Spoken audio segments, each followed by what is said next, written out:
भी रोगा आश्वासिता की चंद्रित कानी प्रबोधिता की संभाषणागे तवादिनाथम रमामि तवादिनाथम रमामि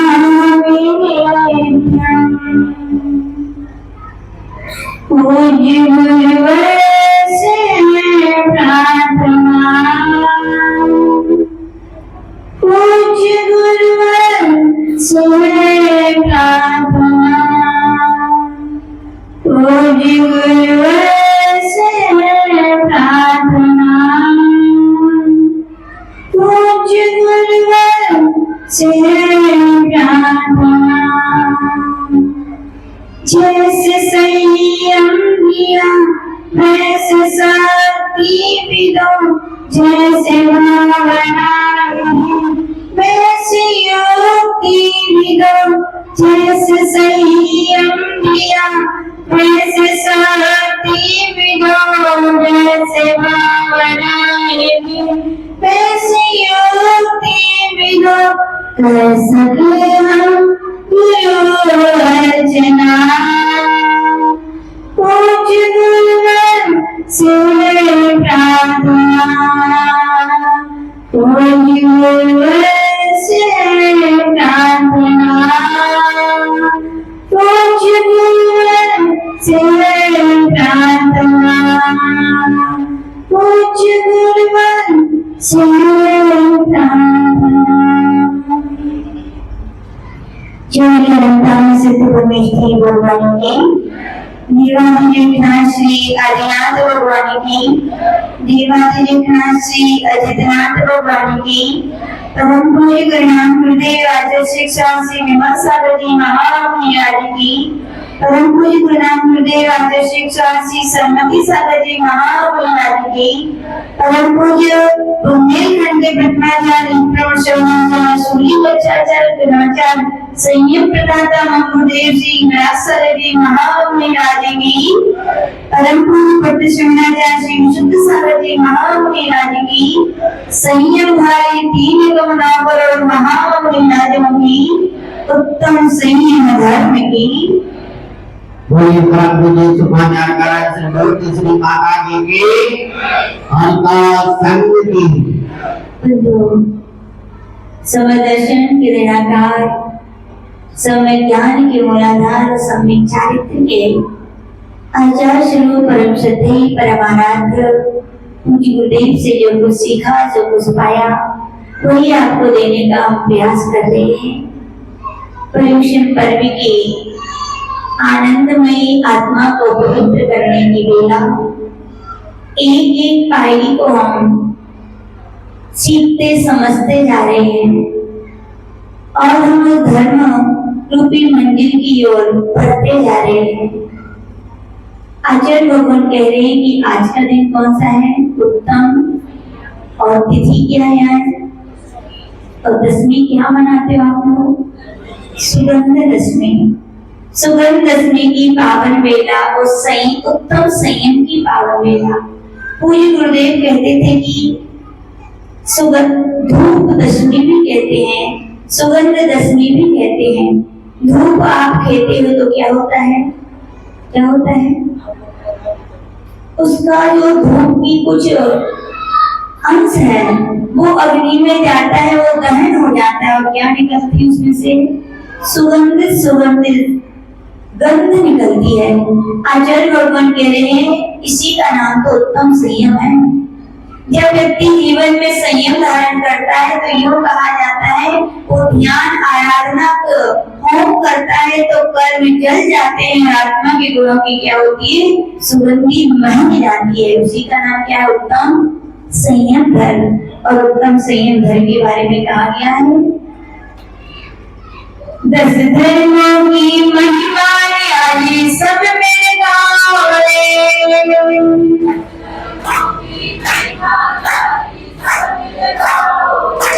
दस धर्मों की महिमा न्यारी सब मिल गाए।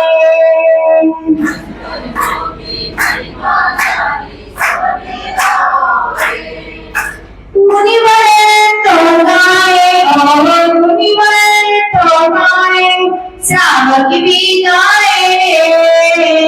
दस धर्मों की महिमा न्यारी सत्य बिना संयम दुर्लभ, संयम संयम नहीं सुलभ।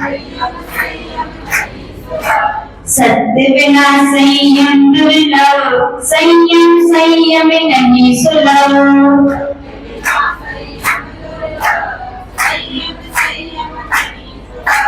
दर्शन से भाव सो, दर्शन से भाव सो।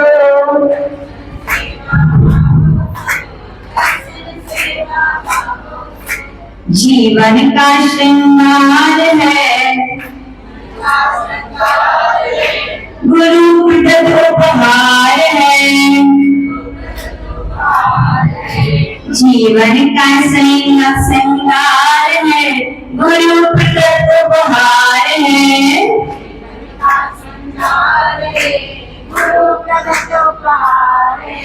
मोक्षपुरी का द्वार है, मोक्षमुक्ति का द्वार है।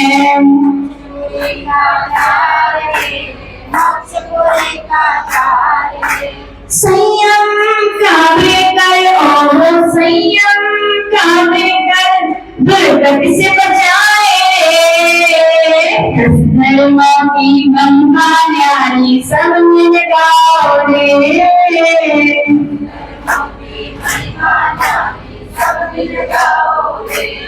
आचार्य भगवान कह रहे हैं सत्य बिना संयम दुर्लभ।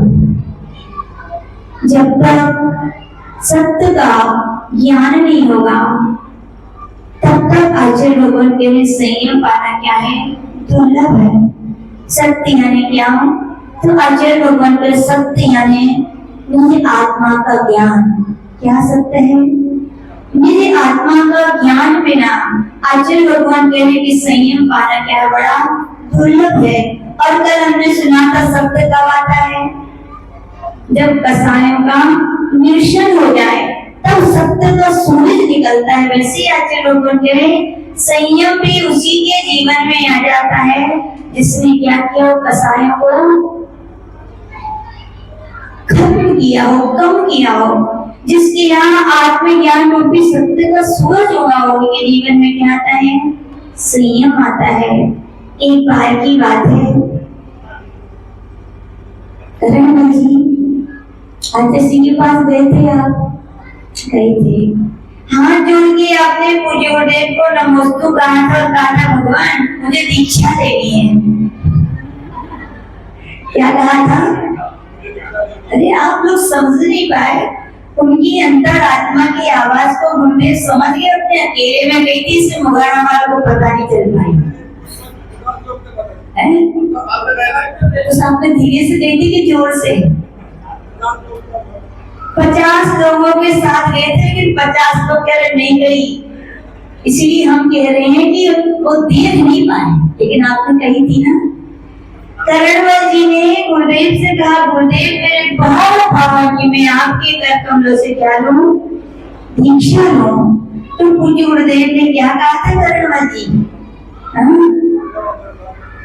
पूज्य गुरुदेव ने कहा था आ जाओ, लेकिन इसके पहले क्या कहा था? आने के पहले भैया पतली करके आओ। क्या बोले? क्या बोले? पतली करके आओ। तो गुरुदेव ने कहा ठीक है गुरुदेव, पतली करनी है। बोले ठीक है। हमने देखी अपनी थोड़ी कमर मवर, बोले सही है, संयम जीवन में तो इतने मोटे ताजे उठना बैठना परेशानी हो जाएगी। बोले ठीक गुरुदेव, कितने दिनों बाद आना है? कितने दिनों बाद कही थी? बोले ठीक है 1 महीने बाद आ जाना। क्या कितने बाद? एक देखो बिटिया की तो खुश हो गई। बोले करणमल जी की दीक्षा की, बोले हमें भी ले चलते। बोले तो बोले 1 महीने बाद आना। और उनका जी गुरुदेव हुकुम। क्या बोले? तुम 1 महीने के बाद घर आए, चंदा जी आए कि नहीं आए? कहाँ बैठी है? नहीं रही। तो ईद के चांद की तरह पता नहीं चलती कैसे छिप जाती है कि नहीं है? चली गई लगा थे भोजन की, कहा चलेगी भोजन लाकर, तो दीक्षा ले रहे हैं। तो चंदा जी अब नहीं आई तो किससे पूछे? चलो भाभी, सुनीता भाभी कहाँ है? सुनीता भाभी, आपके ससुर जी ने, हुजूर जी ने आके क्या, हारो जी ने क्या कहा था? क्या कहा था? बोले बेटा अब पतली करनी है। क्या करनी है? आज से हम क्या करेंगे? एकासन करेंगे, रोज एक टाइम खाएंगे। सुनीता भाभी तो खुद बोले बहुत बढ़िया, अच्छा है, व्यंजन है। बोले एक टाइम खाएंगे बेटा। और पिताजी बोली, क्या बोली? और बहुत अच्छी बता दी। बोले और ये है कि हम रस्सी से भोजन करेंगे। कैसे करेंगे? ठीक है।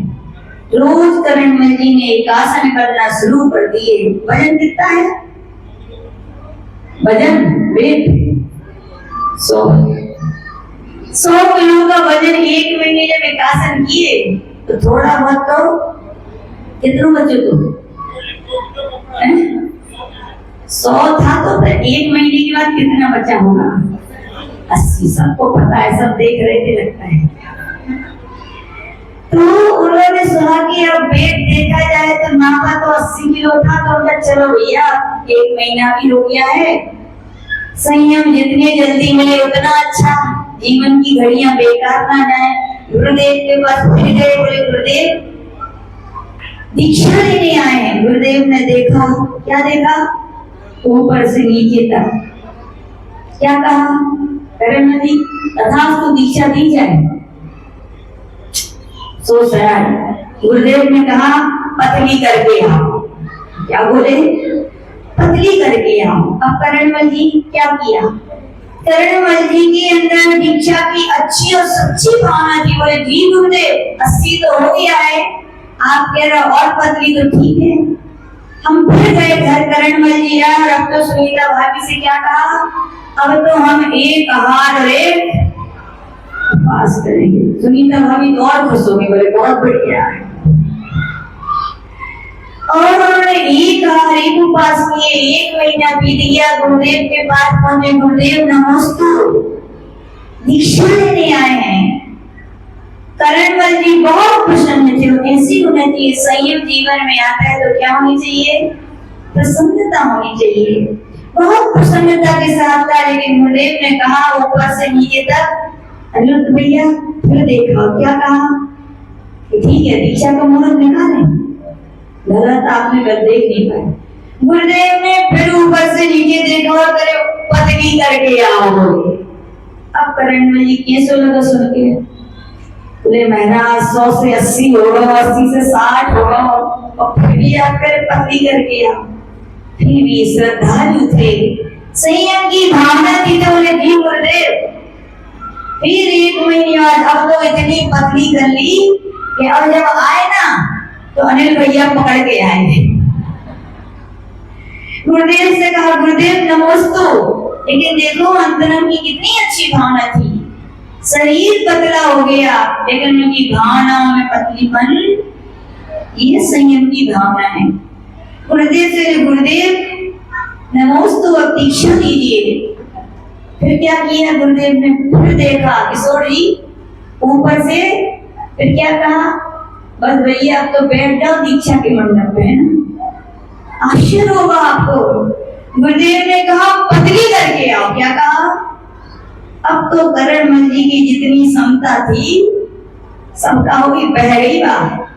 बोले क्या गुरुदेव पतली करो पतली करो। 100 से 80, 80 से 60, अब कितनों पतलों करें? चलते ही बंदो मोड़ा पकड़ के लाओ। बोले अब इससे ज्यादा पतली नहीं हो सकती। गुरुदेव ने कहा भैया पूछ तो लेते मुझसे। बोले क्या पूछना था? बोले आप ही नहीं थी पतली करो। बोले यही तो पूछना था, क्या पतली करो क्यों नहीं पूछा? हमने ये थोड़ी कहा था एक बार पतली करके आया। हमने ये कहा था कसाय पतली शुद्धि करके आओ। क्या कहा था? जब तक कसाय रहेगी, याद रखना, संयम के मार्ग पर शरीर की प्रधानता नहीं है, संयम के मार्ग पर प्रधानता है तो किसकी? आपकी कसाय पतली है कि नहीं है? कसाय पतली होगी तभी तो आपकी शुद्धि बढ़ेगी। पूज्य गुरुदेव वीरसेन महाराज से पूछा गया, भगवान विशोही नाम को, प्राकृत में विशुद्धि को विशोही बोलते, बोले विशोही नाम को। तो वीरसेन महाराज कह रहे हैं कसायों की मंदता, कसायों का पतला होना ही क्या है? आत्मविशुद्धि है। दीक्षा के लिए क्या होना चाहिए? आत्मविशुद्धि। और आत्मविशुद्धि के लिए क्या पतला होना चाहिए? कसाय आप तो फालतू है, पतली कर ली कमर। तो अच्छे भगवान कह रहे हैं कसाय होंगी तो जीवन में सत्य का ज्ञान नहीं होगा, और सत्य का ज्ञान नहीं होगा तो संयम मिल सकता है क्या? बिल्कुल सत्य। हम लोग ने देखा अपने संग में, एक बार दीक्षाएं हो रही थी, एक भैया जी गए भोजन करने, और क्या हुआ, उनके बैठने का कुछ इंतजाम नहीं हो पाया तो उठ के आ गए गुस्से में। क्या आ गए? बोले, गुरुदेव ने पूछा, क्यों भैया कल तो तुम्हारी दीक्षा है, भोजन किया कि नहीं? बोले, क्या गुरुदेव ऐसे वैसे लोग बुला लेते हैं भोजन के लिए, और क्या तो पाटा तक नहीं था। बोले, तो हम तो उठ के आ गए। बोले अच्छा, बोले तुम उठ के आ गए? बोले हाँ। और इतने आओ और ताव में बोल रहे थे कि चेहरा बिल्कुल लाल था। तो गुरुदेव ने कहा ठीक। दूसरे दिन सुबह दिनेश जी बिनौली निकल गई थी, सब जगह सब कुछ हो गया था। दूसरे दिन जब दीक्षा की लिस्ट में नंबर में नाम बोले गए, आप आश्चर्य करोगे भैया का नाम ही था। बहुत देर गिड़गिड़ाते, गुरुदेव ऐसी क्या गलती हो गई? तो गुरुदेव ने कहा कि जब तुम्हें इतनी क्षमता नहीं है कि पाटा नहीं है तो 2 मिनट खड़े हो जाए, वो व्यवस्था बनाई तो रहा था। साधु बन के तुम क्या करोगे? जब ये तुम्हारा रूप है तो साधु में तो पता नहीं तुम्हारे भाव और बढ़ जाएंगे। अभी क्रोध कसाय का अभाव नहीं है, इसलिए दीक्षा नहीं हो सकती है। एक और थे, दीक्षा फाइनल हो गई सब कुछ। गुरुदेव जी आए, बोले गुरुदेव आप 12-13 दीक्षाएं दे रहे हो? बोले हाँ। तो बोले ये बता दो वहां नंबर कितने आए? क्या बोले? क्या बोले नीतीश भैया ये बता दो गुरुदेव वहां नंबर कितने आए? बोले क्या है? बोले इसलिए यदि पीछे नंबर आओ तो आगे वाले बड़े कहाँ हैं, और जो बड़े कहाँ हैं तो उनके सामने हमें झुकने पड़े, और उनके तरह झुकने पाए तो कमर तो खन लगेगी। बोले आप इसे वहां नंबर पहले रख दइए। क्या रख दइए? दूसरे दिन जब उनकी भी दीक्षा की लिस्ट में नाम आया तो उनका नाम भी है। तो गुरुदेव सब हो गया, अब क्या बाकी है? तो बोले ये दीक्षा है, ये संयम है। यहाँ कमर झुकाना तो छोड़ो, कमर को तोड़ना पड़ता है तब दीक्षा मिलती है। तुम झुकने के लिए तैयार नहीं हो, तुम्हारी दीक्षा भी मान कसा है। अभी बड़ों के प्रति नहीं झुकोगे, गुणवान के नहीं प्रति, तो किसके प्रति तुम झुकोगे भैया?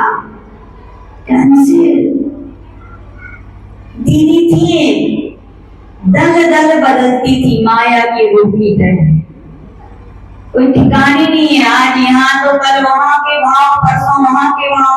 बोले गुरुदेव दीक्षा, बोले दल दल बदलने वालों की दीक्षा नहीं होती। जिनके परिणाम इतने माया की तरह बदल रहे हैं, आज यहाँ रहना कल वहां रहना, ऐसे दलदल बदलने वाले दलदल में फंसे हैं। दलदल से निकलना है तो क्या है, अपना छल को निकालना पड़ेगा। दीक्षा हो पाई? कई लोग हैं ऐसे घूमते हैं जो वर्षों वर्ष बीत गए, दीदी भैया बने, लेकिन दीक्षा क्यों नहीं हो पाई? इसी कारण कभी भाव यहाँ के होते, यहाँ थोड़ा अच्छा देखते, यहाँ के भाव। हम लोग की दीक्षा होनी थी ना, गुरुदेव ने हम लोग से पूछा था कहाँ रहोगे, कैसे रहोगे? तो हम लोगों ने कहा गुरुदेव जैसे रखोगे, जहाँ रखोगे वहां रहेंगे। हम लोग लट्टू नहीं, हम लोग बैठे हैं, जहाँ जमा लोगे वहीं जमे रहेंगे। बिल्कुल सत्य है, उनके अनुसार हम लोग जमे रहे। तो आज देखो मोक्ष मार्ग पे दृढ़ता से जमे हैं। तो लड्डू की तरह लुढ़कते और लुढ़का देते, जाओ दीक्षा कैंसिल, है ना? तो माया नहीं होनी चाहिए। एक और गुरुदेव, पूज्य गुरुदेव विमल सागर जी महाराज जी का उदाहरण सुनाते थे। एक पहुंच गए एक महानुभाव, कहाँ पे थे, मुगाना की होंगे, बड़ी जल्दी आप ही तो नहीं थे, हैं? बोले गुरुदेव दीक्षा लेनी है। विमल बाबा से बोले, विमल बाबा तो वात्सल स्वाभाविक प्रसन्न हो गए, बोले बहुत बढ़िया बेटा। क्या बोले, बहुत बड़े। फिर बर्दी चंद जी बोले गुरुदेव बस एक ही शर्त है। क्या है, एक शर्त है, याद रखना, सर्क तर्क वितर्क किंतु परंतु ये सब काम को बिगाड़ने वाले हैं। कभी कोई काम करने जाना तो ये शब्द मत निकालना। लेकिन इनने निकालना हो। गुरुदेव ने पूछी क्या शर्त है, बोले गुरुदेव 70 के ऊपर के हो गए। कितने के हो गए, 70 की। ये घुटना काम नहीं करा था, लेने तो उन्हें दीक्षा है, बस भावना ये है कि दीक्षा के बाद डोली की व्यवस्था कर रही है। बोले क्या कर रही हो। और गुरुदेव राजस्थान के हैं, तो गर्मी बहुत होते हैं, गर्मी में बड़ो गलो सूखत है। बोले बस जब गर्मी के आहार होए तो ज्यादा नहीं, 2-4 जूस की व्यवस्था करवा देंगे। बोले क्या करवा रही हो। गुरुदेव बोले अच्छा। बोले जाओ भैया मैं घर रह के आओ, खूब जूस पिया और खूब डोली में बैठा। यहाँ मोक्ष मांगे। जब तक किसी भी चीज का लोभ बना रहेगा तब तक ये मन निर्मल नहीं होगा, मन में संतोष नहीं है यदि पंचेंद्रियों के विषयों से आराम से, तो आपकी दीक्षा यानी क्या चाहिए, दीक्षा में कसाएं नहीं होनी चाहिए। जैसे एक मूर्तिकार मूर्ति बाद में बनाता है कि नहीं, लेकिन उसका डिजाइन, उसका अक्स उसके दिमाग में पहले आता है कि नहीं। चित्रकार चित्र बाद में बनाता है, लेकिन चित्र कहाँ बनता है, उसके पहले दिमाग में। ऐसे बुजुर्ग बोलते थे हे भावी बनने वाले महारथियों, संयमियों, दीक्षा लेने वाले, संयम बाद में आएगा, दीक्षा बाद में होगी। पहले अपने मन में विचार बनाने लगो कि हम दीक्षा लेकर क्या क्या करेंगे, हम ऐसी साधना करेंगे, हम ऐसी साधना करेंगे, तो वे क्या हो जाते हैं, सफल हो जाते हैं। जिनने प्रारंभिकता ही पराधीनता से श्रीफल चढ़ाओ, तो वे क्या, संयम तो स्वाधीनता का जीवन है, जी पाएंगे क्या। याद रखना, व्यवस्थाओं के पीछे भागने वाले कभी संयम को धारण नहीं करते। संयम को धारण करना तो हाथ पे प्राणों को लेके चलना ही दिया। और व्यवस्थाएं तो जब आप व्यवस्थित रहोगे तो स्वयं बनेगी। सही है कि नहीं, बोलो है कि नहीं, बोलो। सच्चे साधु की पूज्य गुरुदेव बोलते थे, अच्छा ज्ञान का अध्ययन करो, अच्छी चर्या बनाओ और अच्छा व्यवहार रखो। फिर दुनिया के कोई से भी कोने में चले जाओ जहां लोग आपको ना जानते हो, फिर भी सब आपके क्या हो जाएंगे, सब आपको अपना मानेंगे। व्यवस्थाएं बनानी नहीं पड़ेगी, आप व्यवस्थित रहोगे तो दुनिया वाले व्यवस्था भी बनाएंगे। बोलो सकता है कि नहीं, इसीलिए कभी भी सोचना चाहिए। फिर गुरुदेव ने कहा कि सत्य का ज्ञान भी होना चाहिए। बिना आत्मज्ञान के दीक्षा लेना यानी कि छोटे छोटे कंकड़ों को भी सूर्य की तरह मानना है। पूछो कैसे, यदि आत्मज्ञान के बिना कोई आ भी गया यहाँ, तो उसके लिए एक कंकड़ चुभेगा और उसे ऐसे लगेगा जैसे बहुत बड़ा सूर्य चुभ गया। और जो आत्मज्ञान के साथ आएगा उसे सूर्यों पे भी चलाया जाएगा, तो उसे ऐसे लगेगा जैसे हम फूलों पे चल रहे हैं। ये इतना आत्मज्ञान की महिमा है। किसकी महिमा है, आत्मज्ञान यानी क्या। उत्तर पुराण जिनने कभी पढ़ा हो, नहीं पढ़ा है तो खोल के पढ़ लेना। जिन जिन तीर्थंकर भगवंतों को जब बैराग हुआ ना, उन्हें गुरुमत्त महाराज ने ये नहीं लिखा कि इन्हें बैराग हुआ, उन्होंने लिखा आत्मज्ञान हो गया। क्या हो गया, नहीं सत्य का ज्ञान हो गया, तब दीक्षा ली। ऐसी भैया जब तक आत्मा के अस्तित्व को, आत्मा के गुणों को, आत्मा की उपलब्धि के विषय में हमारी प्रतिपत्ति नहीं होगी, तो कितनी भी प्रवृत्ति करेंगे हमें आत्मा की प्राप्ति नहीं हो सकती है। इसीलिए कहा भैया क्या होना चाहिए, आत्मज्ञान। आदिनाथ भगवान के साथ वे 4000 राजा दीक्षा लेने गए थे कि नहीं। आदिनाथ भगवान तो ध्यान साधना में बैठे रहे, लेकिन वो क्या हो गए? विचलित हो गए। क्यों हो गए? क्योंकि आत्मज्ञान के बिना गए थे। तो समझ में आ रही है बात?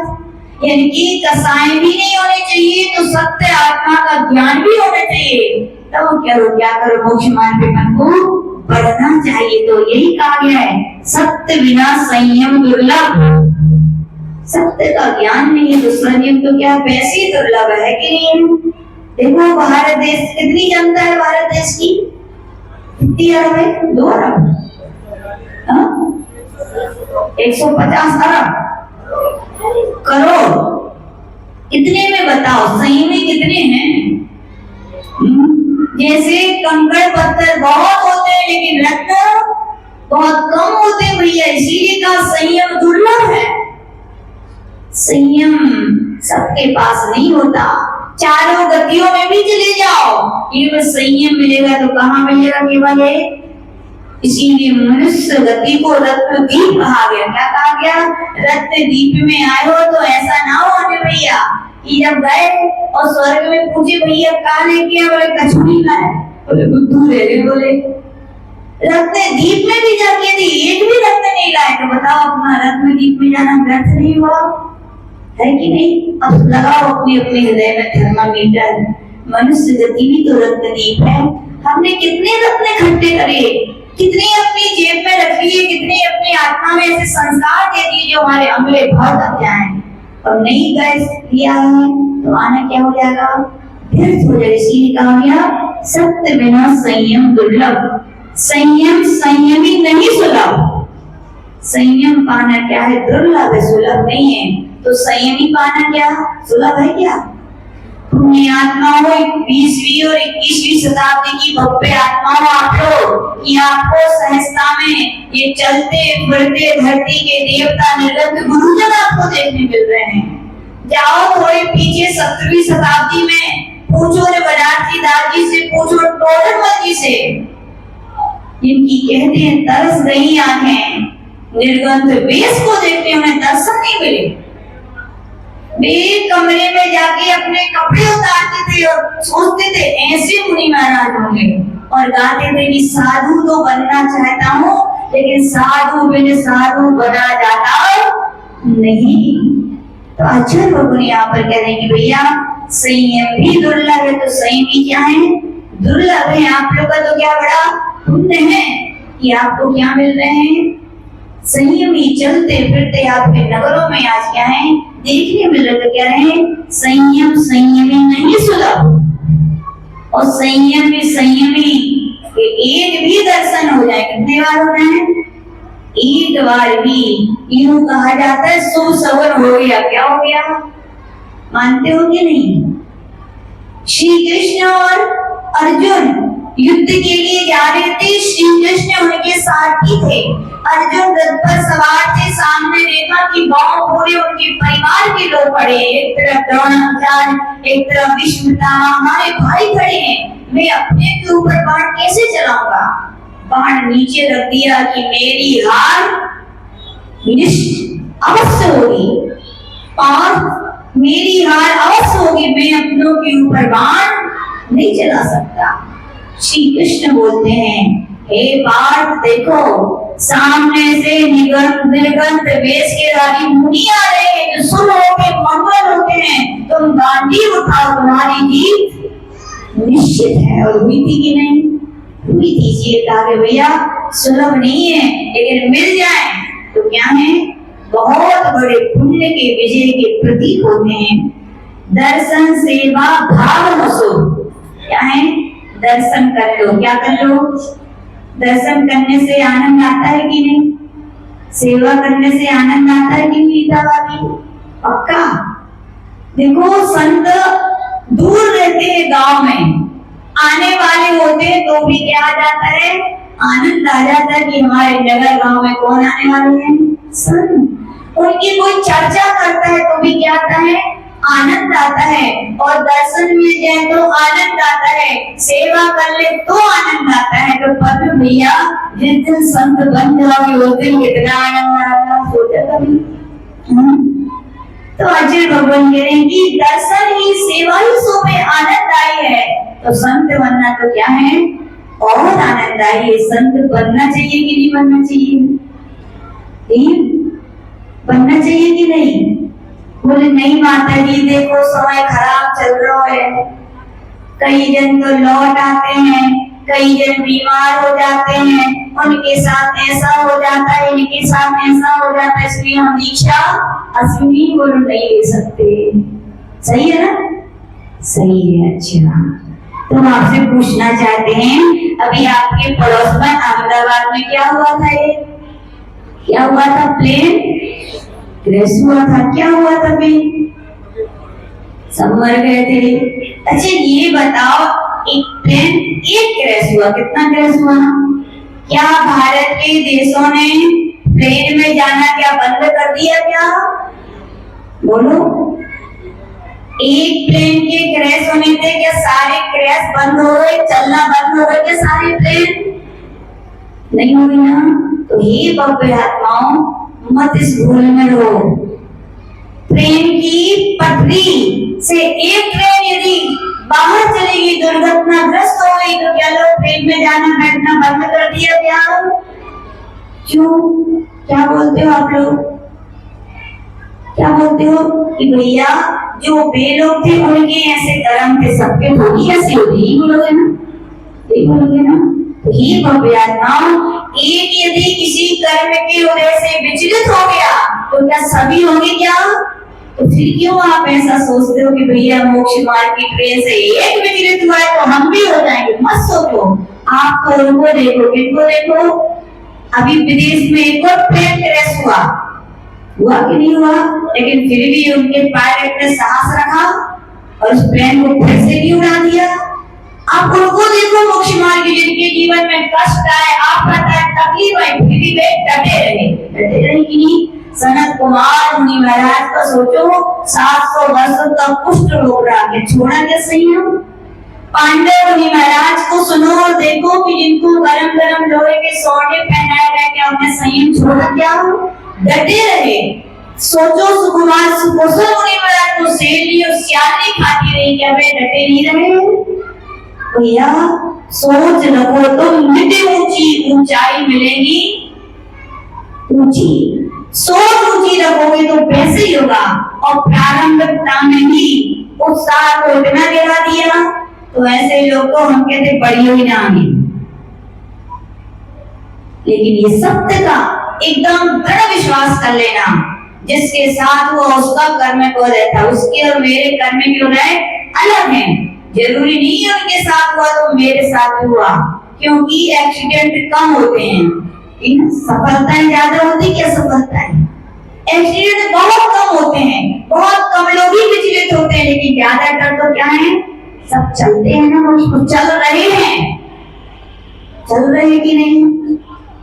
तो ऐसा सोचना चाहिए कि भैया हम भी क्या है, चलेंगे, पुरुषार्थ तो हम भी क्या करेंगे। ऐसे लोग पुरुषार्थ करते हैं तो वे क्या हो जाते हैं, सफल हो जाते हैं। उनके जीवन में क्या आता है, संयम आता है, उत्साह बनाए रखना चाहिए। क्या बनाए रखना चाहिए? लोग बोलते माता जी उत्साह कम हो जाए तो भी क्या हो गया? तो कोई एक बार गिरता है क्या उठते नहीं हो भैया तुम दोबारा? क्या बताओ, एक बार गिर जाओ आप लोग क्या दोबारा नहीं उठते हो क्या? महिलाएं पहले के समय चूल्हा जलाती थी कि नहीं? सुबह जलाती थी, शाम को क्या कर देती थी उसको? क्या कर देती? उसको बुझाती थी कि नहीं? और सुबह फिर जलाती। ऐसे ही पूज्य गुरुदेव थे, उत्साह मानते हैं आपका कभी गिर भी जाए, लेकिन आप मत गिर जाना। क्या करना? सुबह फिर होगी, ये भरोसा रखना और अपने उत्साह को क्या करना, फिर जगाना, क्योंकि जो चलते रहते हैं उनकी हार नहीं होती। पूज्य गुरुदेव बहुत अच्छी लाइनें बोला करते, उनको शिक्षा दिया करते थे, मालूम क्या? लक्ष्य कदमों का हो, क्या हो, ध्यान से सुनना, लक्ष्य कदमों का हो तो कदम बढ़ते नहीं है। क्या हो? लक्ष्य कदमों का हो तो कदम बढ़ते नहीं है, लक्ष्य का हो तो कदम रुकते नहीं है। सही है कि नहीं? मत देखो कदमों को भी छाले पड़ रहे, इतने कष्ट, तुम लोग बढ़ते चलो और छाले देखे तो तुम रुक जाओगे और तुम लक्ष्य को देखोगे मुझे चलना है चलना है चलना है, कुछ भी हो तो क्या होगा, मंदिर पहुंच जाएगी। ऐसे लक्ष्य बना करके पूज्य गुरुदेव कहते थे चलोगे तो मंजिल तुम्हारे कदम चूमेगी। क्या चूमेगी? कदम चूमेगी। तो याचर भगवान यहाँ पर कह रहे हैं क्या, दर्शन सेवा भाव सो, यानी कि दर्शन सेवा करते हैं। कोई पूछे माता जी हमें दीक्षा लेनी, हम क्या करें, किसको लेनी, वही पूछे हाथ जोड़ लो किसको लेनी दीक्षा है कोई? अरे किसी को नहीं लेनी है, पूछो। अरे पूछ तो लो, भाव बनाने में थोड़ी पैसे हो रहे हैं, प्रशंसा पूछ लो कि माता जी दीक्षा लेना है तो हम क्या करें। देखो हम नहीं कह रहे, ऐसा धवला ग्रंथ में श्री वीरसन महाराज बोले, हे भव्य आत्माओं तुम्हें यदि दीक्षा लेना है तो ज्यादा त्याग तपस्या नहीं होती, तो बस एक काम करो, जिनने दीक्षा ले ली है, जिनने चारित्र धारण कर लिया, उनकी सेवा करो। क्या करो? योगी नहीं तो उपयोगी बनो, क्योंकि पिच्छी पकड़ के पिच्छी वालों के पीछे चलने वालों के हाथ में भी पिच्छी आ गई और कमंडल पकड़ के चलने वालों के हाथ में भी धीरे धीरे क्या आ गया, कमंडल आ गया। इसलिए क्या करो, मुगाड़ा की भक्त आत्माओं, हमें पता है तुम दीक्षा नहीं ले रहे हो, इस भाव में नहीं लोगे, लेकिन किसी ना किसी भाव में तो लेनी पड़ेगी कि नहीं। तो भाव अभी से बीज अभी बोओगे तभी इकट्ठे बीज बो दोगे और फल भी पाओगे। बीज तो पहले ही बोया जाता है ना।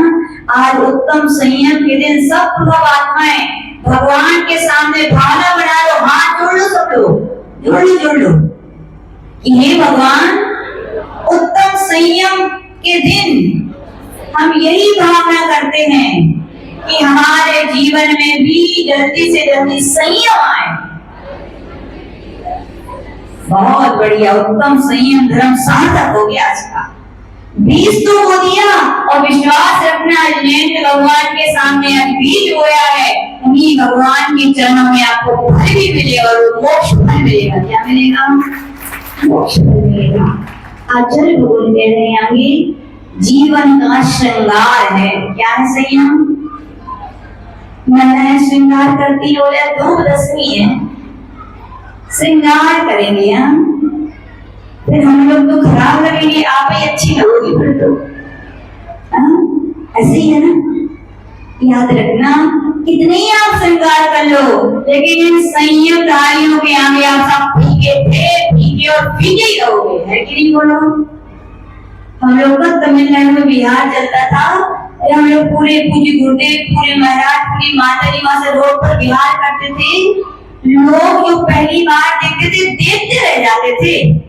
एक बार तो टू व्हीलर वाले ने सामने इतना हम लोग को देखने में, वो क्या एक टकी देख के देखने लगा, वो भूल ही गया कि फोर व्हीलर आ गई सामने से। क्या गई?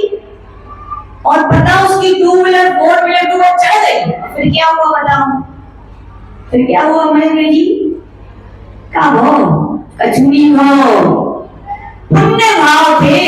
आश्चर्य करोगे कुछ नहीं हुआ टू व्हीलर, और उसकी मम्मी जो पीछे बैठी थी तो वो फोर व्हीलर के ऊपर जाके बैठ गई अपने।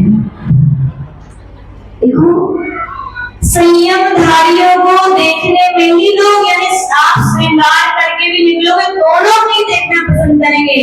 और ये मुनि महाराज तो लौकिक श्रृंगार से रहे, केवल संयम का श्रृंगार करते तो लोग देखो ऐसे देखते हो तो देखते रह जाते हैं। तो क्या ये संयम जीवन का क्या है? श्रृंगार है। जो करते हैं उसकी कीमत बढ़ती है कि नहीं? आप श्रृंगार कितनों कर लो, बैठे उठी मिलने आप, है कि नहीं? और यहाँ संयम का ऐसा श्रृंगार है कि देखो अपने आप आपने कहा माता जी उच्चासन ग्रहण कीजिए। महाराज जी उच्चासन की कीमत बढ़ी की घटी? बोलो किसकी बढ़ी? इस शरीर की कीमत किससे बढ़ गई? संयम से। जिसने धारण किया तो उसकी कीमत तो बढ़ी। हम पूछना चाहते हैं सुप्रज्ञ माता जी के परिवार वालों से, दिनेश भैया आपकी कीमत नहीं बढ़ी क्या? बिटिया ने दीक्षा नहीं तो जहाँ जाते हैं उनके पिताजी चाचा नहीं है तो उनके कोई भी परिवार वाले, कोई भी एक घर का सदस्य संयम का श्रृंगार धारण करता है, एक की कीमत के साथ क्या पूरे परिवार की कीमत नहीं बढ़ती? जिस मोहल्ले में रहते क्या उसकी कीमत नहीं बढ़ती? जिस गांव में रहते क्या उसकी कीमत नहीं बढ़ती? बढ़ जाती। बताओ, फ्री में बोनस में इतना मिल रहा आपको, संयम कोई धारण कर रहा है और कीमत उसकी बम्पर सीधा खोल रहा है। देखो, इसीलिए कहा क्या जीवन क्या क्या है? ये श्रृंगार है भैया। क्या है? श्रृंगार। संयम दो प्रकार का होता है। कितने प्रकार का होता है? कौन कौन सा? इंद्रिय संयम और प्राणी संयम। पूज्य गुरुदेव कहते थे इसको समझने के लिए ज्यादा ज्ञान की आवश्यकता नहीं है। इंद्रिय संयम और प्राणी संयम को चरितार्थ करने वाला है तो भगवान महावीर स्वामी का संदेश है। क्या है? जियो और जीने दो। भगवान महावीर ने यही कहा, भैया जियो, इंद्रिय संयम के साथ स्वयं जियो। जो इंद्रिय संयम का पालन करके स्वयं जिएगा, विश्वास रखो उसका प्राणी संयम स्वतः ही पड़ेगा, और जिसका प्राणी संयम पड़ेगा वो दूसरे सब जीवन को क्या है? जीने देगा। विश्वास है कैसा? पूछो माता जी कैसे? जिसने स्वयं इंद्रिय संयम, इंद्रियां कितनी होती हैं? कौन कौन सी? स्पर्शन इंद्रिय को जीता है जिसने, यानी कि क्या? स्पर्श इंद्रिय को कैसे जीतेगा बताओ? स्पर्शन इंद्रिय को जीतने वाला क्या घास पे चलेगा? क्या बोलो? स्पर्शन इंद्रिय को जीतने वाला क्या सिल्क की साड़ियां पहनेगा? क्या बोलो? रेशम की साड़ियां पहनेगा? क्या बोलो? बोलते जाओ, आपको बोलेगा। स्पर्शन इंद्रिय को जीतने वाला क्या ऐसे सौंदर्य प्रसाधन सामग्री लगाएगा जो जैविक है? क्या बोलो? ऐसे शैम्पू डालेगा जिसमें अंडे हैं? क्या बोलो? नहीं डालेगा ना, पक्का नहीं डालते ना भैया। देखो, तो यहाँ पर कह रहे हैं कि जब व्यक्ति स्पर्शन इंद्रिय को इस प्रकार से जीतेगा तो बताओ फिर वो जितने 5000 कीड़ों को मार करके एक साड़ी बनाई जाती है, 5000 कीड़ों की रक्षा नहीं होगी क्या? बोलो। वो घास के अंदर जितने सारे जीव है वो नहीं चलेगा तो उनकी रक्षा नहीं होगी क्या? बोलो। जो वहां पर कहा गया कॉस्मेटिक जो जैविक सामग्री नहीं लगाएगा तो जिन जीवन के मार के डाले गए उनके पास डाले गए क्या उनकी रक्षा नहीं होगी क्या? बोलो। जो आपके शैम्पू, जो आपके ऐसे कॉस्मेटिक आइटम जिनका परीक्षण उन छोटे छोटे जीवों की आंखों पे, उनकी त्वचा पे किया जाता है, क्या उनकी रक्षा नहीं होगी क्या? बोलो। तो बोलो, तुम जिए तो क्या उनको जीने नहीं दिया क्या आपने? सही है कि नहीं? आपने इंद्रिय संयम का पालन किया तो प्राणी संयम तो क्या हो गया? स्वतः ही कायम हो गया। स्वतः उन जीवों की क्या हो गई? रक्षा हो गई। स्पर्शन इंद्रिय कहाँ भी तो दूसरी इंद्रिय कौन सी होती है? रसना। या कहें स्पर्शन इंद्रिय में और लगा लो। आप किससे जाते हो हमेशा? घर से। यदि मंदिर भी आना हो तो किससे आते हैं लोग? टू व्हीलर से। पर पैदल नहीं आ सकते क्या? बोलो। इतने आप बिल्कुल टाइम के हो गए हो कि टाइम नहीं है। याद रखना, यदि आप व्यर्थ में ही, आपके पैर में, आपके पास समय है, आप समर्थ हैं और आप गाड़ियों का यूज कर रहे हो तो आप बहुत बड़ा हिंसा का तांडव कराने में आप सहयोगी हो रहे हो। पूछो कैसे? पूछो। क्योंकि आपका जो भारत देश है वहाँ पेट्रोल का उत्पादन नहीं है। पेट्रोल आता है तो कहाँ से आता है? विदेशों से। जिन विदेश के देशों से आता है वहाँ खाने को अन्न नहीं है, वो लोग गंदी चीज खाते हैं, मांसाहार खाते हैं, और यहाँ वो पेट्रोल देते हैं तो हमारे देश को जो कत्ल खानों का मांस है वहाँ निर्यात करना पड़ता था। आपके देश में क्या आता है? पेट्रोल आता है। हम जितना कम पेट्रोल यूज करेंगे तो क्या होगा? क्या होगा बोलो? उन जीवों की रक्षा होगी कि नहीं होगी? इसलिए भैया सोच लेना, जो लोग सोच रहे हो ना कि बहुत अच्छी है सुविधाएं, देखो पहले का भी समय था, सुविधाएं क्या शांति सुख देती है क्या? बोलो। लेकिन भैया सुविधाओं से शांति सुख बढ़ता है कि घटता है? बोलो पक्का। बताओ पहले के समय में घोड़ा चलते थे, आदमी ज्यादा सुखी थे कि अभी सुखी है? बोलो। देखो घोड़ा चलते थे कितना कुछ हो, लेकिन एक्सीडेंट तो नहीं होते थे, हाथ पैर तो नहीं टूटते थे, किसी का परिवार उजड़ता तो नहीं था। बोलो है कि नहीं? पहले साइकिल से व्यक्ति आता था, ठीक है थोड़ा टाइम लगता था, लेकिन अब तो पता ही नहीं है घर से निकले हैं शाम को समय पे आएंगे कि नहीं आएंगे। बोलो सुख बड़ा शांति बड़ी की घटी। बोलो इसलिए सुविधाओं में मत जियो भैया। अपनी संस्कृति, भारतीय संस्कृति, अपना भारत देश शांति का दूत कहा जाता है। यहाँ शांति धारण करो और दूसरे जीवों को भी क्या है, शांति प्रदान करो। इसलिए भैया स्पर्शन इंद्रिय यानी इतनी अपनी शरीर की चिंता मत करो कि बेचारे वे मूर्ख प्राणी क्या हैं, मौत के घाट उतारे जा रहे। इसलिए नियम ले लेना कि हम जितना होगा कम से कम पेट्रोल डीजल का क्या करेंगे, प्रयोग करेंगे। फिर आ जाइए रचना इंद्रिय। खाना तो पड़ता ही है, क्यों खाना पड़ता है? क्योंकि जीना है ना। आप लोग क्यों खाते हो? साधु लोग जीने के लिए खाते हो, आप लोग खाने के लिए जी रहे हो। पेट तो अनाज से भी भरता है, पेट तो शाकाहार पदार्थों से भी भरता है, लेकिन आप अपने पेट को भर रहे हो और बना रहे हो कब्रिस्तान। बना रहे हो कि नहीं? हमने एक दिन और पहले ही बताया, जितने भी चाइनीज आइटम है भैया, भगवान महावीर के वंशज उनको मानते हो तो उनकी भी तो माननी चाहिए। हम स्वाद के लिए, कितने के लिए? स्वाद के लिए कितने सारे मूक पशु सब जितने चाइनीज आइटम है, बताओ शाकाहारी की मांसाहारी? बोलो। तो सुनीता भाभी त्याग हो गए आज से पूरे। बहुत बढ़िया।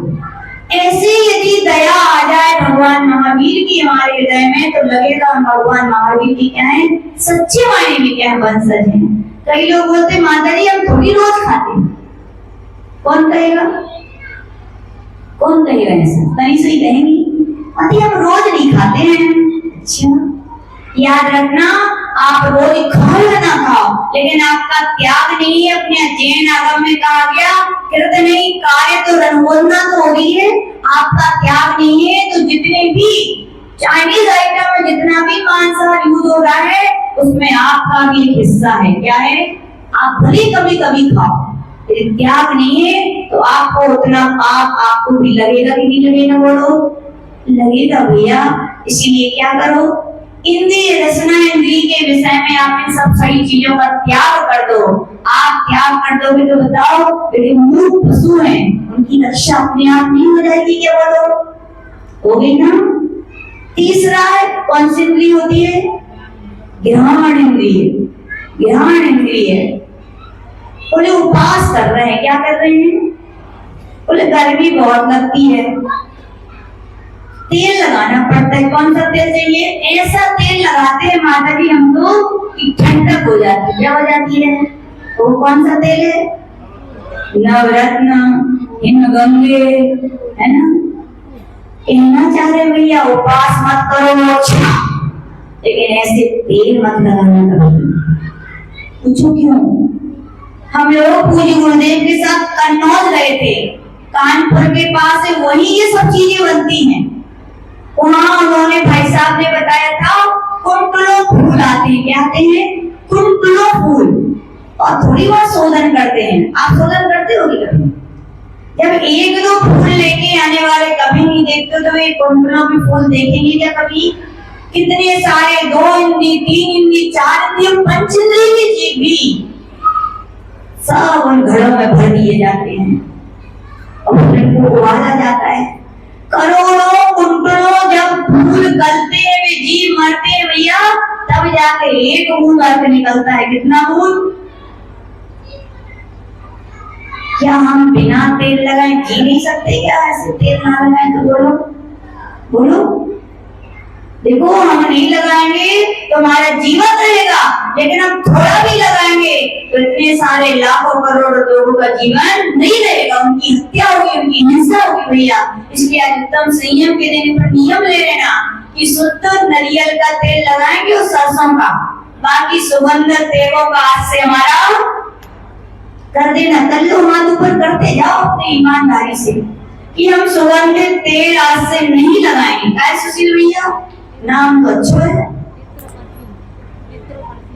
हम और वैष्णव में हम चाइनीज आइटम नहीं खाएंगे। कर लो हाथ ऊपर, कितने लोग तैयार? क्यों बाकी के लोग इन्हें मांसाहारी हो? कैमरा घुमा दो भैया, पता तो चल जाए पूरी दुनिया को कि जैन समाज के इतने लोग भी मांसाहारी हैं। ऐसे ही स्पष्ट हिंदी के विषय में जिन चीजों जैविक हैं, जिनमें अंडा है, ऐसे सौंदर्य प्रसाधन सामग्री का भी त्याग कर लो। हाथ ऊपर कर लो। ऐसी जैविक सामग्री, पाउडर, क्रीम, शैम्पू वगैरह हम नहीं लगाएंगे। कर लो हाथ ऊपर। बहुत बढ़िया, उत्तम। अब आगे सुनिए, चौथी इंद्री कौन सी है? चौथी इंद्री और पांचवी इंद्री कर्ण। कुछ नहीं चाहिए आज की दुनिया में, बस एक चीज चाहिए, बोले खाना मिले चिंता नहीं, पीना मिले चिंता नहीं, बीवी मिले चिंता नहीं, बच्चे ना मिले चिंता नहीं, लेकिन चाहिए तो क्या चाहिए? हाथ में मोबाइल चाहिए। आप लोग को पता है अपन लोग अब तो छत पे जाना बंद ही हो गया, लोगों के घर घर में एसी लग गई है। पहले के समय में अपन जब कभी शाम के टाइम छत पर जाते थे कि नहीं हम लोग, तो क्या दिखता था आसमान में? बोलो तारे। अच्छा तो शाम को तारे दिखते हो तो आंखें खराब है फिर रात को। शाम को क्या दिखते थे? शाम को भी पक्षी ची ची ची ची ची ची ची, वो पता नहीं हर पक्षी की अपनी आवाज लगा लगा के ढेरों उड़ते हुए दिखते थे कि नहीं दिनेश जी? अब जाना आज शाम को छत पे, आपके यहाँ तो ठीक है, तो दानों गलत है सो आ गए हुए। और कहीं ऐसी छतों पे जाना जहाँ दाने डालने की परंपरा नहीं है, वहां क्या पक्षी दिख रहे हैं क्या आज? पूछा कभी किसी से, चिंता की कि वे कहाँ गए वे पक्षी जिनकी चहचहाट सुन के हम सुबह उठते थे, जिनकी पक्षियों की चहचहाट सुन के पता चल जाता था कि संध्या काल होने वाली है? कहाँ गए वे पक्षी? हम नहीं बोल रहे, साइंस खुद बोल रहा है कि मोबाइल की जो वेब्स है इतनी खतरनाक है, इतनी विषैली है कि और एक एक मोबाइल की कितनी कितनी कंपनियों की वेब्स पूरी धसाधस फैली हुई है ब्रह्मांड में। पक्षी उनसे क्या हो रहे हैं? उनकी जैविक, उनकी विषैली जो किरणें हैं उनसे मर रहे हैं। देखो पहले पक्षी हम लोग विहार करते थे, ऐसे मरे हुए नहीं थे, हम लोग विहार करते, जहां देखो कहीं कौवा कहीं पक्षी अपने आप मर रहे हैं। कैसे मर रहे हैं? जिससे आपकी उम्र बाजू में भी यदि मम्मी होगी तो फोन से बुलाएंगे, मम्मी इधर आओ। अरे भैया इतनी असमर्थ हो गए आप। आपको अपनी समय की, अपनी एनर्जी की जितनी चिंता कि वे बेचारे तुम्हारा मोबाइल यूज करके कितने पशु का जीवन ही चला जा रहा है, तो इतना मोबाइल के पर यूज। पूजा भी करेंगे तो बोले माता जी मोबाइल तो है, हम कहे तत्व पुस्तक खोल दो, माता जी मोबाइल तो है। ओ मोबाइल इसलिए नहीं है, देखो औषधि को औषधि की तरह यूज करो तो आपके लिए वरदान है, नहीं तो क्या है आपके लिए अभिशाप है, आपके लिए भी और दूसरों के लिए भी। क्या है भैया? जिनवाणी पूजा करने का, धार्मिक चीजें पढ़ने का मौका आ जाए तो क्या करो? पुस्तक लो। हाथ में मोबाइल रहेगा तो पुण्य नहीं मिलेगा, लेकिन हाथ में जिनवाणी रहेगी तो क्या मिलेगा? बोलो। और मोबाइल चालू रखोगे तो उतना नेट, उतनी वेब, क्या क्या सिस्टम होते हैं तो पता ही नहीं, हमारे जमाने में चलते ही नहीं था भैया, सही बताए तो। और हम लोग का तो त्याग है तो पता भी नहीं कैसे क्या होता है। तो यदि उसका यूज करोगे तो जितना नेट, जितना ये सब यूज होगा उतना क्या होगा? पक्षियों के लिए कष्ट होगा भैया। इसीलिए क्या करो, हम ये नहीं कह रहे कि आप अच्छा है कोई ऐसा हो जाए कि मोबाइल का त्याग करते हैं, कोई ऐसा?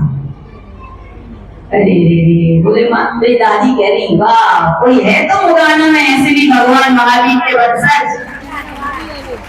फिर दूसरी तीन कह रही माता जी हम कर दो दादी, आप सही भगवान महावीर के वंशज होगे और जियो और जीनो दोगे, आपके नाम के पीछे लगेगा चंदा जी जियो और जीने दो।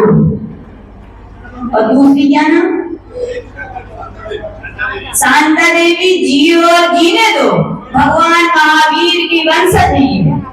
बहुत सारे लोग ठीक है भैया जो कर सकते हो कर दो, लेकिन जो नहीं कर सकते उसके लिए क्या करें, कम से कम यूज करें। जितना बिना मोबाइल के काम हो सकता है भैया कर लो। देखो स्पर्श रचना ध्यान चक्षु इंद्रिय के विषयों को अपन ने जीता तो बताओ अपन भी बचे, किससे बचे, उतने कर्म के आश्रय से बचे कि नहीं, स्वयं की भी रक्षा हुई। जब हमने स्वयं की रक्षा की तो बोलो सब जीवों की अपने आप रक्षा नहीं हुई क्या। इसीलिए कहा उत्तम संयम के वचनों को चरितार्थ करने वाला है तो क्या है भगवान महावीर का संदेश जियो, और जो स्वयं जिएगा, जो स्वयं इंद्रिय संयम का पालन करेगा, प्राणी संयम तो उसके आप अपने आप जीवों की क्या हो जाएगी, रक्षा हो जाएगी। क्या हो जाएगी, तो यहाँ पर यही भगवान कह रहे हैं कि जीवन का श्रृंगार है ये आलतू फालतू चीजों का त्याग करके ये इंद्रिय संयम का पालन करोगे तो आपके जीवन में क्या आ जाएगा, वास्तविकता में जो श्रृंगार है उससे आपकी आत्मा क्या हो जाएगी, श्रृंगारित। अगली लाइन में कह रहे हैं गुरु प्रदत्त उपहार है। क्या है, हमारे लिए तो है, गुरुदेव ने क्या दिया है, ये बहुत बड़ा उपहार दिया है। आज उपहार इसलिए कहते हैं इसको और कीमती इसलिए कहते हैं क्योंकि ये उपहार मालूम कौन सा है वीणा जी, ये उपहार वो उपहार है जिस उपहार के लिए तीर्थंकर भगवंतों ने भी ग्रहण किया, जिस उपहार के लिए गणधर भगवंतों ने ग्रहण किया, जिस उपहार के लिए बड़े बड़े आचार्यों ने ग्रहण किया। ऐसी कीमती वस्तु यदि हम जैसे सामान्य व्यक्ति को मिल जाए तो बताओ खुश नहीं होगा क्या व्यक्ति। तो बहुत बड़ा उपकार मानते हैं अपने गुरुदेव का कि आचार्य ने वो चीज दी है जो तीर्थंकरों के पास गणधरों के पास थी। क्या थी, आपके लिए कोई पेन दे, किसके लिए दें, किसके लिए दें, किसके लिए पेन चाहिए, रमेश जी एक पेन आपके लिए हम दें तो कैसे रखोगे उसको, हैं? कैसे रखोगे, बोले माता जी प्राणों से भी ज्यादा संभाल के रखें। क्यों, क्यों किसने दिया है, किसी बड़े ने किसी खास ने दिया ना, कितनी बड़ी हिफाजत से रखें। तो हम लोग के लिए जो संयम दिया है वो किसने दिया है, गुरु ने दिया है। और वो गुरु ने ऐसी वैसी चीज नहीं दी, किस कौन सी चीज दी है, जिनसे जिनेंद्र भगवान की वो संपत्ति है जिससे हमारी गुरु की संपत्ति भी क्या हो जाएगी, प्रकट हो जाएगी। बहुत कीमती चीज दी है। क्या दिया गुरुदेव ने, एक उपहार दिया है। हे गुरुदेव आपके इस उपहार के बदले हम तो 1% भी कुछ आपके लिए नहीं दे सकते, दे सकते हैं क्या, लेकिन बस यही भावना करें गुरुदेव आपने जो संयम का उपहार दिया है आपको विश्वास दिलाते हैं मरते दम तक इसका क्या करेंगे, पालन करेंगे। यदि प्राण जाने की भी नंबर आएगा तो प्राण छोड़ेंगे, लेकिन आपके संयम को हम कभी नहीं छोड़ेंगे। क्या है, उपहार है। कोई उपहार लेकर के क्या फेंकता है क्या कभी भैया, नहीं फेंकता ना, भले कैसे हुए है कि नहीं। पूज्य गुरुदेव ने भी कहा था भैया संयम के मार्ग पर जो आपके लिए साधन है, क्या है संयम, क्या है आपके लिए साधन है। साधन मिले और आप क्या करना, उनसे साधना करना, क्या करना। लेकिन जो साधन नहीं है उनका प्रयोग मत करना। क्या बोलते थे, जो साधन नहीं है उनका प्रयोग नहीं करना। कहने का तात्पर्य कि मोक्ष मार्ग साधना का मार्ग है, साधनों का नहीं। किसका है मोक्ष मार्ग, किसका है, साधना का मार्ग। पूज्य गुरुदेव कहते थे साधनों का नहीं है, गुरु ने साधना दी है और दुनिया वाले साधन दे सकते हैं, लेकिन वे साधन साधना को बिगाड़ देंगे, नष्ट कर देंगे। करेंगे कि नहीं करेंगे, लोग कहते माता जी से तो बहुत गर्मी होती है आपके बुंदेलखंड में नहीं होता है तो पंखा चालू कर लो। आप नहीं करो तो हम करें दे रहे। कभी मत कहना ऐसा, कमर बन जाओगी उपसर करता। हाँ, जब वे मना कर रहे और आप अपनी लगे जा रहे हो। पूज्य गुरुदेव बोलते थे, मालूम क्या बोलते थे? कोई व्यक्ति है जिसके पास बहुत सारा कचरा था और उसको कचरा के दहन करने के लिए उसने माचिस लगाई और थोड़ी देर बाद पानी लाके डाल दिया, फिर क्या होगा बताओ? समझदार हुआ क्या? ये बुद्धू कहलाएगा। बोलो तो मूर्ख कहलाएगा। क्या कहलाएगा? स्वयं की लगाई हुई अग्नि में क्या स्वयं कोई पानी डालता है क्या? तो ऐसी पूज्य गुरुदेव हम लोग को जब मूलाचार ग्रंथ पढ़ा रहे थे पढ़ने में तो ये उदाहरण नहीं आता। ये साधक जैसे कोई कचरे को जलाने के लिए अग्नि लगाए और कचरा जलना ही प्रारंभ हो और वो पानी डाल दे तो उसका कचरा नहीं जल पाता है, वैसे ही साधको आप साधना के मार्ग पर आए हो। किसके मार्ग पर आए हो? आपने साधना रूपी अग्नि जलाई है कर्म रूपी कचरे को जलाने के लिए, लेकिन भूल करके भी साधन रूपी जल मत डाल देना। क्या नहीं डाल देना? लोग सुनाते बोले माता जी वे एक जने के दर्शन कर में रहते हुए हेलो हेलो कर रहे थे। बोले देखो कहने वाले आप और वो हेलो हेलो देने वाले कौन है? क्या वो दुकान पे गए थे क्या देने? लाके किसने दिया? तो गुनहगार कौन हो? बोलो। आप सीधा नियम लो, साधना में जो सहायक उपकरण है उन्हीं को देंगे, वही जाने भैया। बाकी आपने तो साधना के साधक उन चीज को देके उनकी साधना के बाधक चीज दे दी। क्या दे दी? आपने पंखा चालू कर दिया, एसी लगवा दिया, क्या महाराज ने लगाया? क्या उनने अपने हाथ से लगाया? क्या किसने लगवाया? बोलो बोलो। आप हम लोग दिल्ली गए थे जब चातुर्मास के, वहां का कैलाश मंदिर है, वहां हम लोग 10 दर्शन के प्रवचन करने गए थे 3 माता जी। वहां की बहुत बड़ी धर्मशाला, बहुत बड़ा मंदिर है, कभी मौका मिले तो जाना। वहां के मंदिर थे भगत जी, नाम भी बढ़िया। क्या था? भगत जी। जब हम लोग धर्मशाला में गए तो पूरे कमरे उन्होंने दिखाए। हमने कहा भैया एक ही कमरा काफी है हमारे को, ज्यादा नहीं चाहिए, थोड़ा देख तो लो। बोले ठीक है, उन्होंने भी तो देख लिए। हम लोगों ने देखा एक इतनी बड़ी धर्मशाला के एक भी कमरे में क्या नहीं था? पंखा नहीं था। तो क्या था? बड़े सीधे सा एसी भी नहीं था, कुछ नहीं था। उन्होंने सीधा बोले बोले माता जी जब तक मैं जीवित हूँ समाज में तब तक मेरा नियम है, साधु वे ही आएंगे जो साधना करने वाले हैं, जो साधना के लिए बाधक उपकरण मानते हुए मैं ऐसे साधुओं को बुलाऊंगा नहीं, और आ भी जाएंगे तो हमारे है नहीं है तो अपने आप बिहार कर जाएंगे। बोले हमने कहा सच्चे भगत हो नहीं, साधना में जो साधक है वही तो भगत है। बोलो है कि नहीं? तो आचार्य भगवान कह रहे कि भैया चाहे पंखा हो, चाहे एसी हो, चाहे कूलर हो, चाहे मोबाइल हो, ये साधना में क्या है? बाधक है। अग्नि जलाई कर्म को दहन करने की, ये यूज करने लग गया तो बताओ कर्म जल पाएंगे क्या? आपने तो अपने हाथ की आग लगाई और खुद ही क्या कर दी? बुझा दी। पूज्य गुरुदेव ने हम लोग को खुद भी, पूज्य गुरुदेव जो कहते थे, जो चर्चा थी वही चर्चा थी। पूज्य गुरुदेव ने कभी जीवन में पंखा, कूलर, एसी, लैपटॉप वगैरह ना गर्मा गर्म कभी नहीं खाया, और हम लोग को भी क्या दी? वही शिक्षा दी। एक बार पता हम लोग को श्वेतांबर साधु मिले तो उनको बहुत गर्मी लग रही थी। एक बॉम्बे हाईवे रोड पे एक वो बना एक क्षेत्र का मानस मंदिर, बहुत बड़ा क्षेत्र उनका। तो वहाँ पे उन लोग ने प्रार्थना की, गुरुदेव आइए, गर्मी के दिन थे, हम लोग वहाँ गए तो आचार्य ने बोला, खूब खुश हुए। आचार्य का बहुत बड़ा संग देखे, बोले उन्होंने बोला लगता है भगवान महावीर के शासन काल का ऐसा ही दृश्य होगा जैसे आपके संग का दृश्य है, चलता फिरता संग। बोले तो बहुत खुश हुई। तो फिर भी बोले गुरुदेव तब तो चर्चा करेंगे। पूज्य गुरुदेव ठीक है, अच्छी बात है। तो गर्मी के दिन थे, पहुंच गए। तो जैसे ही पहुंचे तो बस पसीना झर झर झर। अभी ऊपर देखे बार बार। आचार्य बोले क्या आप ऊपर देख रहे हैं? बोले महाराज बहुत गर्मी है। बोले बोले वो तो मुझे पता है कि गर्मी बहुत है। तो बोले ये लगी है, तो बोले ये चालू नहीं हो सकती, एसी नहीं चलती क्या आपकी? क्या बोले आपकी लिए एसी नहीं चलती? तो गुरुदेव बोले एसी नहीं चलती लेकिन हम लोग ऐसे ही चलते हैं। क्या बोले? एसी में नहीं, हम लोग ऐसे ही चलते हैं।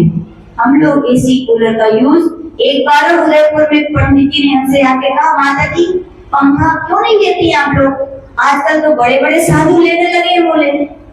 बोले तो कुछ नहीं बोला, हमने गुरुदेव से जाके क्या गुरुदेव पंडित जी ऐसी कह रहे हैं। तो गुरुदेव मालूम क्या बोले? पंडित जी से कह देना कि अभी हम छोटे थे, छोटे और छोटे रहे, हमें इतने बड़े नहीं बनना कि अपनी साधना अपने हाथों से छोटी बने रहना। अच्छा, कहने का तात्पर्य आचार्य भगवान कह रहे हैं गुरु प्रदत्त उपहार है। गुरुदेव आपने जो उपहार दिया है उसको जैसे आपने दिया है उससे यदि 21 नहीं कर पाए तो कभी हम उसमें 19 नहीं कहेंगे। तो संयम क्या है? गुरु प्रदत्त है। बिना गुरु के जीवन में संयम आता है क्या? नहीं आता। तो कह रहे हैं अंतिम कह रहे हैं मोक्ष पुरी का द्वार है। क्या है? तीर्थंकर भी क्यों ना हो, जिन्होंने पूर्व में तीर्थंकर प्रकृति का बंद कर लिया था, वे यहाँ मनुष्य लोग में अवतरित हो जाते हैं। बताओ बिना दीक्षा लिए क्या कोई उन्हें तीर्थंकर कहता है क्या? कोई उन्हें नमस्कार करता है क्या? तीर्थंकर प्रकृति तो है। तीर्थंकर प्रकृति के होने पर भी कोई उन्हें नमस्कार नहीं करता। क्यों नहीं करता? क्योंकि संयम पूज्य, अभी उनके पास संयम नहीं है। तीर्थंकर भी क्यों ना हो, उन्हें भी दीक्षा लेनी पड़ती है, उन्हें भी संयम धारण करना पड़ता है, तब जाके उनकी तीर्थंकर प्रकृति का उदय आता है और उनका तीर्थंकर काल प्रारंभ होता है। संयम ना हो तो उनके तीर्थंकर काल भी प्रारंभ होगा क्या? संयम क्या है? पूज्य है। संयम से जीवन में क्या थी? पूज्यता आती। क्या थी है? एक बार सतना की बात बताते हैं। सतना में पंडित जगन मोहन लाल जी के सानिध्य में पूज्य गुरुदेव की धमला ग्रंथ की 16 पुस्तकों की वासनाएं चल रही थी। पूरे बुंदेलखंड में सबसे पहले धमला पुस्तकों की वाचना करने वाले कोई आचार्य महाराज है तो पूज्य गुरुदेव। एक गांव में एक वाचना सतना में चल रही थी। तो पंडित जगन मोहन लाल जी उसके कुलपति थे। बहुत सारे पंडित बैठे थे वहाँ। तो पंडित जी जब जगन मोहन लाल जी आने वाले थे तो सब पंडित जी के मन में थी, देखो जी वे ही पंडित हैं जिनने पूज्य गुरुदेव को पढ़ाया है। कहाँ पढ़ाया? स्कूल में। आज भी आने वाले हैं। पहले ये गुरु थे, ये शिष्य थे, और अब ये गुरु है, ये शिष्य। अब देखो ये नमस्कार करते हैं कि नहीं करते? सब पंडित जगन मोहन लाल जी आए कमरे में। सब किसको देख रहे थे? पंडित जी को। देखो करते हैं कि नहीं करते? पढ़ा है बचपन में। आए और हाथ जोड़े और 3 बार क्या किया? आवर्त करके क्या किया? नमोस्तु किया। सबका मन क्या हो गया? हर्षित हो गया। सब पंडित जी ने पूछा पंडित जी हमारे तो सोच रहे थे पता नहीं आप करो कि ना करो। बोले क्या? बोले नमोस्तु। बोले भैया क्यों ना करेंगे? ना दर्शन पूज्य है ना ज्ञान पूज्य है। पूज्य तो था है और रहेगा वो क्या? चारित्र था। हम कभी गुरु थे लेकिन अब ये चारित्र धारण करके गुरु हैं। बोले हम तो पुल के पुल रह गए। क्या बोले? हम तो पुल के पुल रह गए और हमसे हमारे पुल पर सही चल के क्या है ये इतने बढ़ गए। समझ में आई? पुल खड़ा रहता है और उससे व्यक्ति बहुत सारे निकल। पंडित जी बोले ना जाने हमने कितना को पढ़ा दो, हम तो ज्यों के त्यों रह गए और ये पढ़ के आगे बढ़ गए। तो क्या है? चारित्र से जीवन में क्या आती है? पूज्यता आती है, भावों में निर्मलता आती है। जीवन का क्या होता है? विकास होता है, कल्याण होता है। आज उत्तम संयम दिन के दिन आप लोगों ने जो नियम लिए इंद्रिय संयम के, वास्तविकता में आपने अपनी भी रक्षा की और बहुत सारे आज प्राणियों की क्या आपने नियम लेके रक्षा की है। और यही उत्तम संयम, यही आपके इंद्रिय संयम, यही आपका प्राणी संयम एक दिन आपको पूर्ण संयमी बना करके आपके परम पद की प्राप्ति करेगा। जो श्री पार्श्वनाथ भगवान की जाप करेंगे, सब लोग हाथ जोड़ेंगे। ओम उत्तम संयम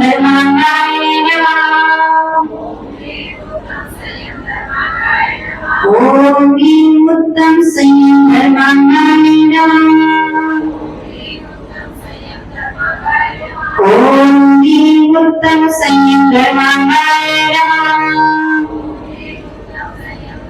ये बड़ी उत्तम संयम धर्म की जिह्वानी के ज्ञान से सूझे लोकानो, सोवाणी मस्तक नमो सदा कीर्ति मोदो, ये जिह्वानी काल की पहुँच